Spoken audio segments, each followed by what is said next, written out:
सन्तान भनेर चाहिँ किरातीहरू भन्ने चलन छ। सिकारी भन्ने जङ्गलमा हिँड्ने होइन, जे अब पाइन्छ त्यो चाहिँ अब शिकार पनि गर्ने अनि खनेर त्यो अब खनेर खाने चलन त खासै थिएन रे। शिकार गरेर मासु खाने, त्यो मासु खानेको सन्तान चाहिँ तपाईँ हामी किराती भनेर चाहिँ भन्ने चलन छ। हामीलाई पनि उहाँहरूले भन्नुभएको है, चुचु पङहरूले उहाँहरूले भन्नुभएको। अब त्यसै चाहिँ शिकार गर्ने क्रम थियो। अनि पहिला 100 वर्ष अगाडि, अब धेरै वर्ष अगाडि अब थुप्रै बाजेहरू थिए। अब काकाहरूले पनि नाम कति त बिर्सिनु भएछ, तर एउटा बाजेको नाम चाहिँ याद गर्नुभएको थियो। त्यो बाजेको नाम काकचलप।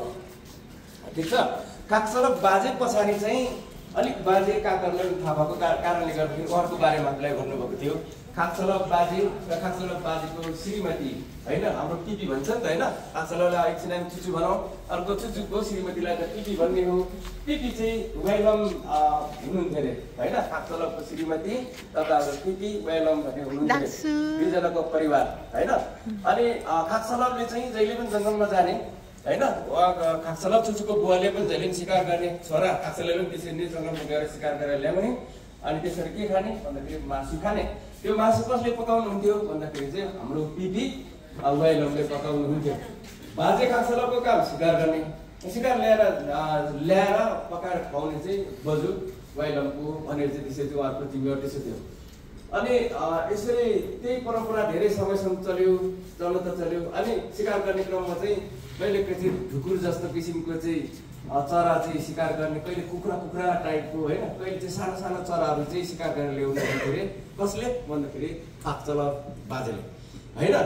अनि त्यो ढुकुरलाई अथवा त्यो कुखुरा जस्तो किसिमको शिकारको चाहिँ के हुन्छ, घाँटी अलिकति भए पनि त्यो खानेकुराहरू चाहिँ राख्ने रहेछ त्यहाँ खाली जस्तो होइन। अनि त्यो वेलम बजुले चाहिँ त्यो मासु चाहिँ ट्याक्कै पकाउने, अनि त्यो बाँकी जो चाहिँ कोदो धान के खाएर राखेको होला नि त्यो चाहिँ आफ्नो घरको वरिपरि छरिदिने क्या, त्यो फालिदिने। खानु भएन, मासु मात्रै खाने होइन, त्यस कारण त्यो छरेछ। वेलमले छरिसके पछाडि घरको वरिपरि त पुरै अन्नबाली टन्न भएको छ। तर वेलम र बाजे काकचलपको लागि त्यो त अन्नबाली त होइन, त्यो त जङ्गल जस्तो थियो, किन अन्नबाली खाएकै थिएन नि त। अनि त्यस पछाडि काकचलप चुचु त्यो जहिले पनि त्यसरी नै कहाँ जानुहुन्थ्यो, शिकारमा जानुहुन्थ्यो। तर एकचोटि त यस्तो भएछ कि शिकारै चाहिँ उहाँले मार्नै नसक्ने। जहिले पनि जानुहुन्छ फिर्ता आउँदाखेरि त खाली, जहिले पनि जानुहुन्छ फिर्ता आइसक्यो त आउँदाखेरि त शिकारै छैन। के खाने पकाउने मान्छे चाहिँ को हो त भन्दाखेरि बजु वेलम हो। अनि साह्रै नभइसके पछाडि वेलम बजुले चाहिँ के गर्नुभयो भन्दाखेरि त्यो छेउकै के पलाएको छ नि त, त्यो कुनै कोदो होला होइन, कुनै चाहिँ मकै होला, धान होला, त्यो चाहिँ उहाँले पकाएर ठिक्क पार्नुभयो। जब चाहिँ हाम्रो काकचलप चुचु घरमा आउँदाखेरि चाहिँ खानेकुरो केही नभन्छ, केही त दिनु पर्यो नि त। वेलम टिपीले त्यसरी तयार गरिसके पछाडि जिन्दगीमा न मेरो वंशले खाएको न कसले खाएको यो त खानु हुँदैन भनेर चाहिँ काकचलप चाहिँ रिसाउनु भयो।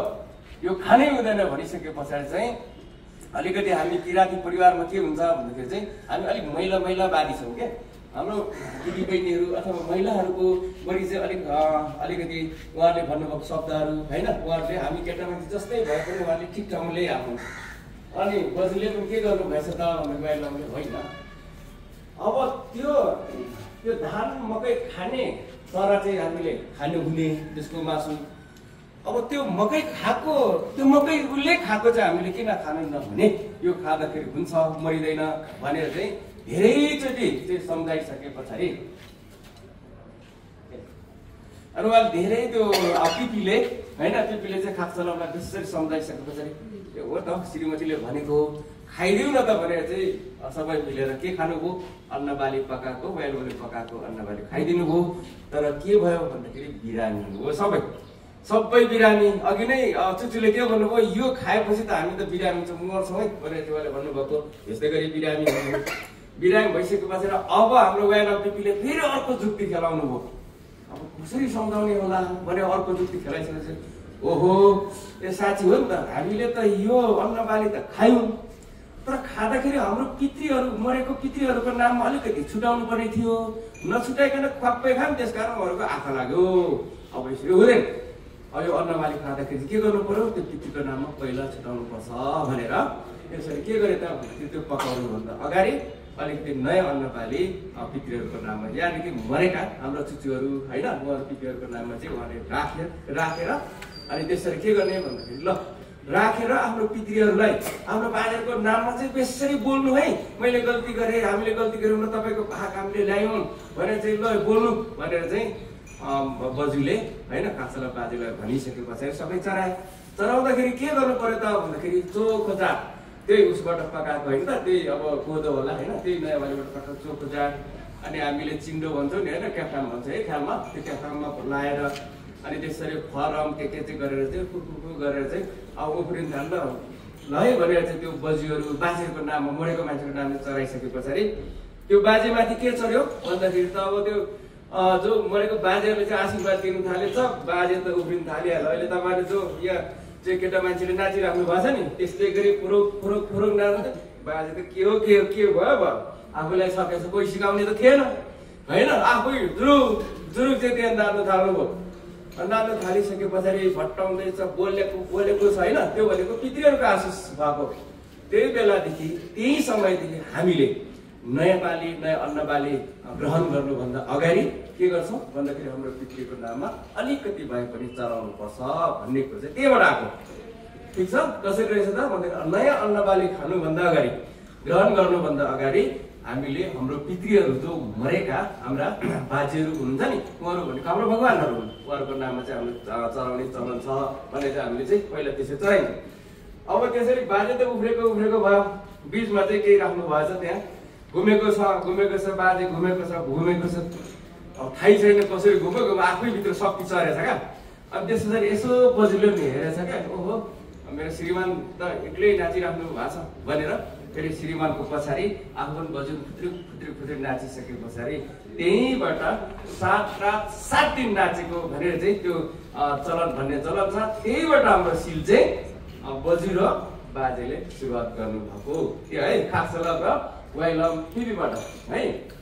त्यस पछाडि त्यहाँबाट सुरु त भयो, नाचेको गर्नुभयो है, त्यत्तिकै जति नाचे त्यत्तिकै आशीर्वाद मिलिरहेछ, उफ्रेछ हो। त्यहाँबाट सुरुवात भएर अलिकति त्यसको विस्तार चाहिँ पछि फेरि वाइलमको दिदी र बहिनीहरू, हामी गृह मेलासो भन्छौँ होइन, गृह मेलासो भनेर हामी दिदी र बहिनी उहाँहरूले त्यसलाई चाहिँ बढीभन्दा बढी त्यो कलात्मक किसिमले चाहिँ नाच्ने गरेर अहिले हामी महिलाहरूले होइन नाच्ने सिली त्यहीबाट चाहिँ आएको हो।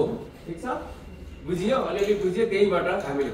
र महिलाहरूले सिली गर्ने भनेको चाहिँ खेतीपातीसँग सम्बन्धित छ होइन, कृषिसँग सम्बन्धित छ, खानेकुरासँग सम्बन्धित छ होइन, अन्नबालीसँग सम्बन्धित छ यसको है।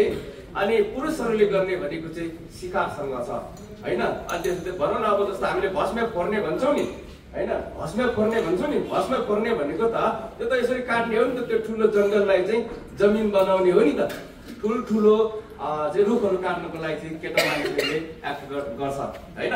तर त्यो भस्म फोरिसके पछाडि त्यसमा रोप्ने, फेरि त्यसमा चाहिँ खन्ने होइन, हरेक गर्ने काम चाहिँ महिलाहरूले आफ्नो हातको आफ्नो जिउको ईश्वरबाट चाहिँ त्यो चाहिँ गर्ने चलन छ है। अनि त्यसरी अर्को चाहिँ अब हामीले गर्ने भनेको दुईटा सिली हो, एउटा होइन सिक्की सिल भयो।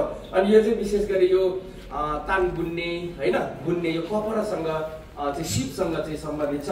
अर्को भनेको खेरी सिल भनेको खेतीसँग सम्बन्धित है, खेती गर्दाखेरि कसरी गरिन्छ भन्ने त्यो चाहिँ छ भने। अर्को चाहिँ एकदम यो चाहिँ प्रेमसँग सम्बन्धित भनेको मतलब के हो त भने गृह मेलासो भनेको दिदीबहिनी हो। दिदीबहिनीहरूले आफ्नो दाजु होइन, आफ्नो भाइ होइन, आफ्नो भाइको विवाहमा आएर छुट्न नसक्दाखेरि एकदम दुःखमा कसरी आफ्नो बहिनीलाई छोड्ने भनेर चाहिँ गरेका सिललाई चाहिँ गृह मेलासो सिल भनेर हामी भन्छौँ। त्यस कारणले गर्दाखेरि यो महत्त्व त्यसरी हामीले बुझिसके पछाडि नाच्दाखेरि राम्रो। र अहिलेको समयमा आउँदाखेरि अब किराँतीभित्र पनि हामी खालिङहरू भनेको दुईटा बाजेका सन्तान होइन, मापे र दिक्पेका सन्तान हो। त्यसमध्येमा पनि दिक्पेको चुचु खम्दिनाले चाहिँ रूप चाहिँ के लिनुभयो भन्दाखेरि चाहिँ हाम्रो पितृको रूप, भगवानको रूप उहाँले लिनुभयो होइन। त्यस कारणले गर्दा उहाँलाई हामीले खम्दिना चुचुलाई मानेर अहिले हामीले चाहिँ वास गर्ने चलन छ हो। त्यो वास चाहिँ अहिले हामीले हरेक ठाउँमा नेपालको जग्गा हामी खालिङ ठाउँ छौँ, त्यो ठाउँमा चाहिँ वास हामीले गरेर सिल गरेर